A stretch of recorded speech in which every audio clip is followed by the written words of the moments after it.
E agora nós vamos entender, então, qual foi o recado que o Lula deixou lá na ONU. E para isso, nós convidamos o professor Felipe Estre, que é professor do Instituto de Relações Internacionais da Universidade de Brasília e da Escola Superior de Defesa, também especialista em estudos diplomáticos. Professor Felipe Estre, muito obrigado, muito bom dia. Bom dia, Milton. Bom dia, Cássia. Uma grande alegria estar aqui de novo. Bom dia, professor. Mensagens políticas e mensagens na ONU, elas têm que ser lidas por aquilo que é dito e pelo que deixou de ser dito. Qual é a avaliação que o senhor faz?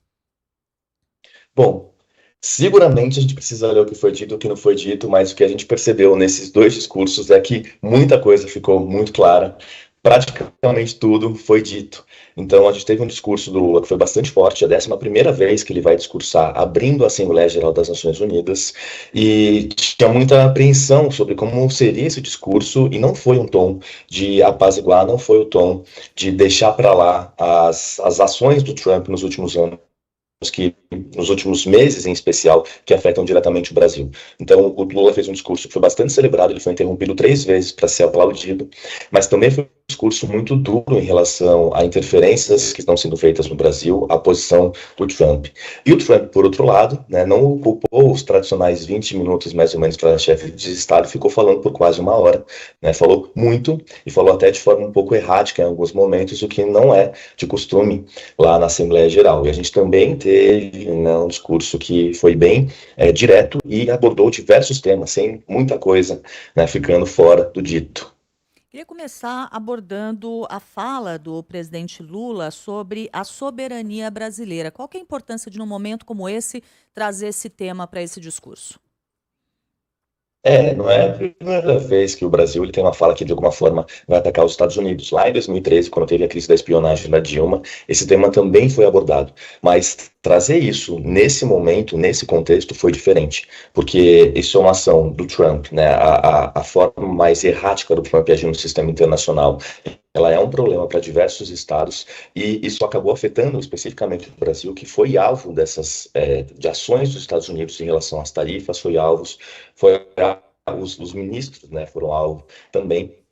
E o Lula falar sobre soberania, falar sobre a importância do sistema das Nações Unidas, sobre o multilateralismo, é uma mensagem direta aos Estados Unidos. Então não foi descer o tom, mesmo sem citar Trump explicitamente, estava muito claro o interlocutor do Lula nesse contexto. E não foi uma fala tranquila, foi uma fala que está abordando uma ameaça à democracia em termos globais, falar de fortalecer o multilateralismo como caminho para fortalecer as democracias, falar que democracia não é apenas voto, mas também todo um conjunto de direitos que precisa ser respeitado, e falar que o Brasil não vai aceitar qualquer interferência na nossa política interna. Tudo isso junto uma mensagem muito direta aos Estados Unidos e muito forte, não só por causa do Brasil, mas por causa da ação do Trump em termos globais mesmo.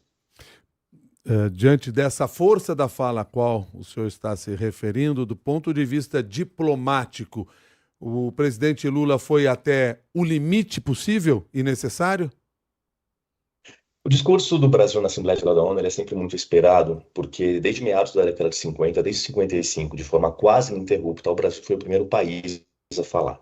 Isso acabou solucionando uma certa dificuldade em articular Estados Unidos, que é o anfitrião do evento, e as vontades da União Soviética durante a Guerra Fria. Então o Brasil foi visto como uma solução de compromisso, e essa fala do Brasil costuma dar o tom em termos da abordagem de uma análise sobre o mundo. Então normalmente é uma fala bastante diplomática, uma fala bastante abrangente, que vai tratar sobre diversos problemas globais.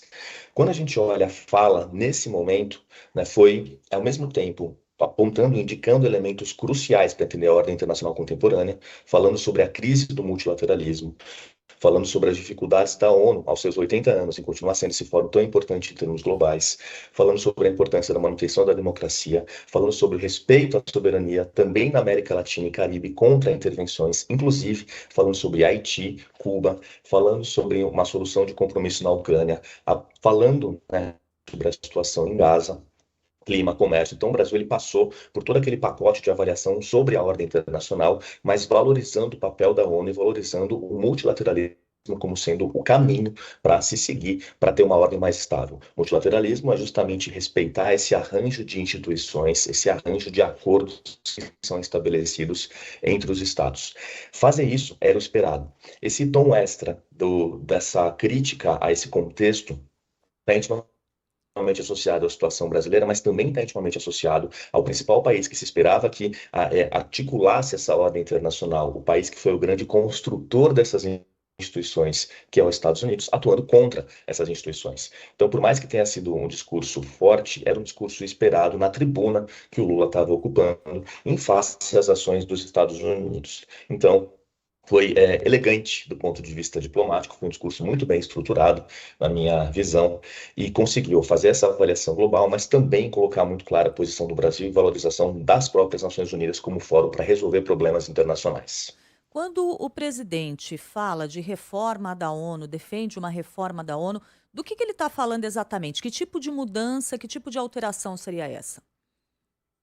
Essa reforma da ONU é algo que o Brasil ele promove desde 1993, né? Um país que luta por isso.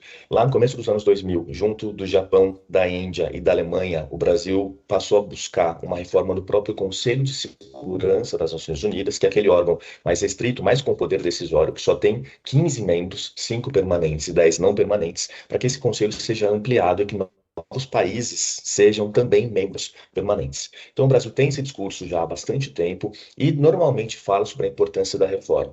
O argumento do Brasil é que a ONU precisa ser reformada para ser mais representativa dessa pluralidade global. Afinal de contas, quando ela foi criada, a gente tinha 51 países, hoje em dia são 193 países que estão lá na Assembleia Geral, e ela precisa ser reformada para ser mais efetiva, ela tem que ser mais representativa para ser mais efetiva, para conseguir combater os problemas, para conseguir lidar com os problemas em termos globais. Então, essa é a grande reforma que o Brasil fala, uma reforma que favoreça e que valorize os países em desenvolvimento e as pautas do sul global de maneira geral. Ainda dentro dessa perspectiva da diplomacia, e para fechar aqui essa nossa conversa, como é que você recebe o aceno do presidente Donald Trump ao presidente Lula depois de um rápido encontro que tiveram na antessala da ONU?